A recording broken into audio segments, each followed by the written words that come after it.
Hello everyone and welcome back to the Grow channel, a platform that is aimed at empowering young individuals in the areas of finance, career and entrepreneurship and personal development.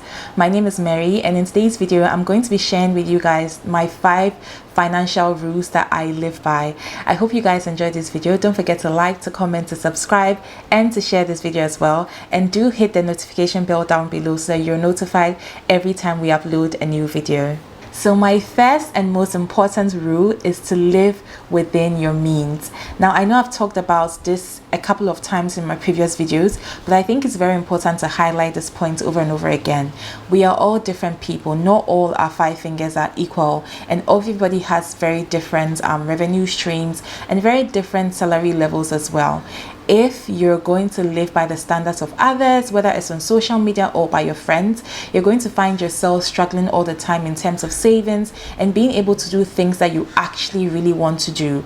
When I say live within your means, I mean spend your money on the things that actually matter to you, and do away with things that are unnecessary or pushed by peer pressure or social media pressure per se, and just figure out what is most valuable to you and see how you can finance those areas of your life. So try and figure out how much you're earning, analyze all your revenue streams and figure out the things that you're able to afford, and also build an attitude that helps you to basically let go of things that you can't afford. My second financial rule I live by is to explore alternative sources of income.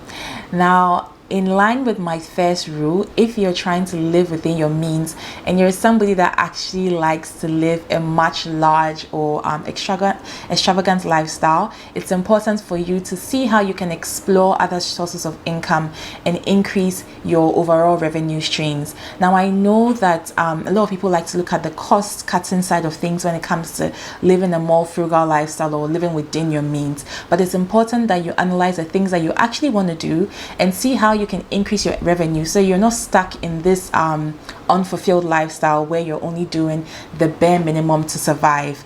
Definitely look at other sources of income, other streams. It could be here on social media, it could be selling something online. There's so many ways that you can make money today, and so don't stick to the normal 9-to-5 jobs or 8-to-5 jobs.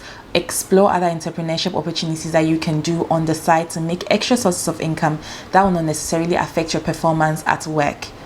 My third financial rule that I live by is to save enough so that you're comfortable during the difficult times.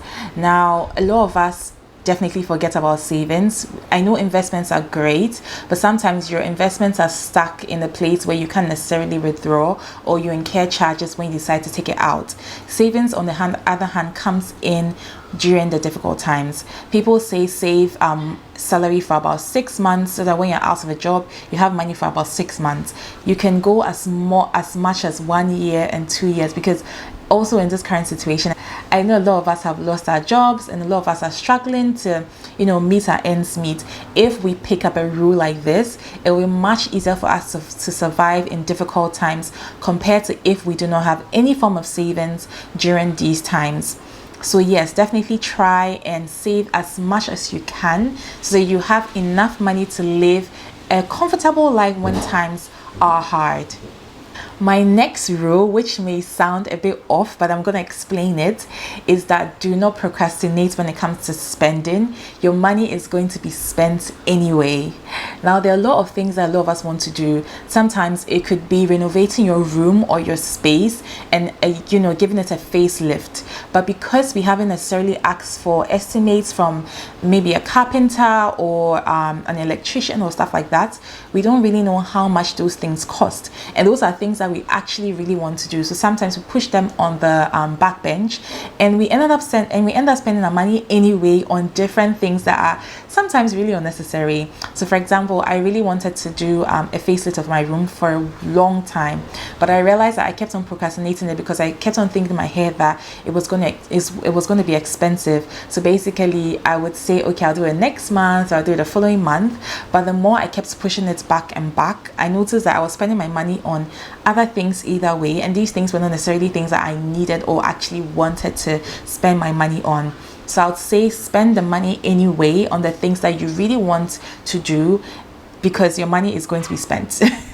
in the long run. So definitely prioritize and figure out what you want to do, so you don't end up spending your money on things that you're not really interested in spending your money on. Now, my final financial rule that I live by is to invest in good quality pieces.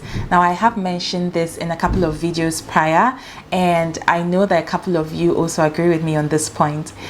Spending your money on things that are cheap and of low quality is an absolute waste of your money. It's always going to get spoiled. You're always going to have to replace them, and sometimes the cost of replacing these cheaper items over a shorter period of time outweighs the cost of a much durable or quality item that you could have bought. I know it's hard to buy a more expensive item, I would say, but it's important for you to save that money that you use to buy the cheaper item and then invest it in a more expensive or a more good quality, because sometimes expensive does not necessarily equate to quality. So definitely always see how you can invest in more quality pieces, whether it's clothing, whether it's your space, your bedding and stuff like that. See how you can invest in a much quality piece that would last you much longer and offer you more value for your money.